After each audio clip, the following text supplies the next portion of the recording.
السلام علیکم دوستو، آپ دیکھ رہے ہیں خورشید خان کا اردو ادب چینل۔ دوستو آج میں آپ کے لیے لے کر حاضر ہوا ہوں عجائبات فرنگ۔ یہ اردو کا پہلا سفر نامہ ہے، یعنی کہ سفر نامے بہت سے لکھے گئے ہیں، لیکن سب سے پہلا اردو کا سفر نامہ عجائبات فرنگ ہے، جس کو یوسف خان کمبل پوش نے لکھا ہے۔ یوسف خان کمبل پوش کا سب سے مشہور سفر نامہ ہے عجائبات فرنگ۔ فرنگ نام کی رکھا ہے، اس کے معنی ہیں انگریز لوگ، فرنگ کے معنی۔ اور ایک فرہنگ آتا ہے دوستو، یہ اس طریقے سے فرہنگ، اس کے معنی آتے ہیں لغت کے آتے ہیں۔ اس کے معنی تو ہمیں یاد رکھنا۔ دیکھیے فرنگی محل میں کون پیدا ہوا تھا؟ حیات اللہ انصاری۔ تو فرنگی محل جو ہوا وہ انگریزوں کا ہوا، لکھنؤ میں فرنگی محل ہے، وہ انگریزوں کا ہے، تو وہاں حیات اللہ انصاری پیدا ہوئے تھے۔ اب یہاں پر ہے عجائبات فرنگ، یہ جو ہے اس میں انگریزوں کے ملک کا دورہ کیا تھا، سفر نامہ کیا تھا، تو عجائبات جو ہے اسی سے متعلق ہے کہ عجیب چیزیں انہوں نے لکھی ہیں اس سفر نامے میں۔ آئیے شروع کرتے ہیں۔ دیکھیے انہوں نے ہندوستان کی برائی کی ہے، اور یورپ کے جتنے ملک ہیں جہاں جہاں ان کا جانا ہوا ہے اس کی تعریف کی ہے، لیکن تعریف بھی اس انداز سے کی ہے کہ اس میں یہ سبق دیا ہے کہ ہمارے ملک میں بھی اسی طریقے سے لوگ رہنے چاہیے۔ تو عجائبات فرنگ میں جرمنی، فرانس، انگلینڈ، امریکہ اور یورپ کے دوسرے ممالک کے سفر ناموں میں جواب تک دستیاب ہوئے ہیں۔ سب سے پہلا سفر نامہ یوسف خان کمبل پوش کا ہے۔ دیکھیے کہ اتنے سفر ناموں میں، یعنی کہ جو اب تک دستیاب ہوئے ہیں ان سب میں ملا کر عجائبات فرنگ جو ہے یوسف خان کمبل پوش کا سب سے پہلا سفر نامہ ہے۔ بلکہ جہاں تک تحقیق کی جا چکی، یہ کہنا درست ہوگا کہ اردو نثر کا سب سے پہلا سفر نامہ یوسف خان کمبل پوش کا سفر نامہ عجائبات فرنگ ہے۔ کہ جہاں تک بھی تحقیق کی جا چکی ہے، کھوج کی جا چکی ہے، محققوں نے کھوج کری ہے، تحقیق کیا ہے، تو وہاں یہی پایا ہے کہ یوسف خان کمبل پوش کا سب سے پہلا سفر نامہ عجائبات فرنگ ہی ہے۔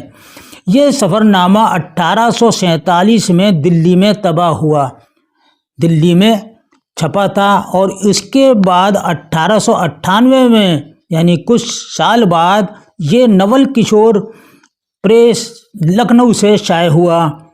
یوسف خان کمبل پوش کا سفر نامہ بہت اہم ہے۔ انہوں نے یورپ کی گو صفات کو دلکش انداز میں قلم بند کیا ہے، یعنی کہ لکھا ہے۔ اس سفر نامے کو پڑھ کر ہمیں یہ اندازہ ہوتا ہے کہ یہ ملک کتنی دولت و ثروت کا مالک ہے۔ اس مقابلے میں ہندوستان ایک بہت غریب ملک ہے۔ یوسف خان کمبل پوش کہہ رہے ہیں، جب یہ انہوں نے وہاں کا دورہ کیا ہے یورپ کے ملکوں کا، انگریزوں کے ملکوں کا، کہ اس کے مقابلے میں ہندوستان ایک بہت غریب ملک ہے۔ مصنف نے جگہ جگہ انگلستان کا مقابلہ اپنے ملک سے کیا ہے، جگہ جگہ۔ یوسف خان کمبل پوش کی طرز تحریر میں اس بات کا افسوس جھلکتا ہے کہ ہندوستان کچھ بھی نہیں ہے۔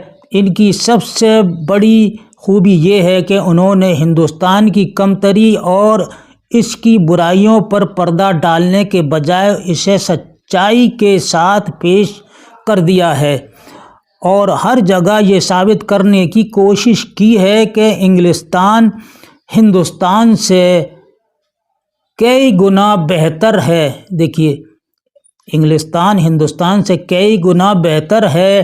انہوں نے اصلیت سے کہیں گریز نہیں کیا۔ ان کی تحریر سے صاف گوئی اور فرض شناسی کا احساس نمایاں ہوتا ہے۔ وہ دوسرے سیاحوں کی طرح یورپ سے مرعوب ہیں، اور جگہ جگہ اہل یورپ کا مقابلہ ہندوستان سے کر کے مغرب کے لوگوں کی سراہتے ہیں، یعنی اور وہاں کے حسن و جمال کی بھی بہت تعریف کرتے ہیں۔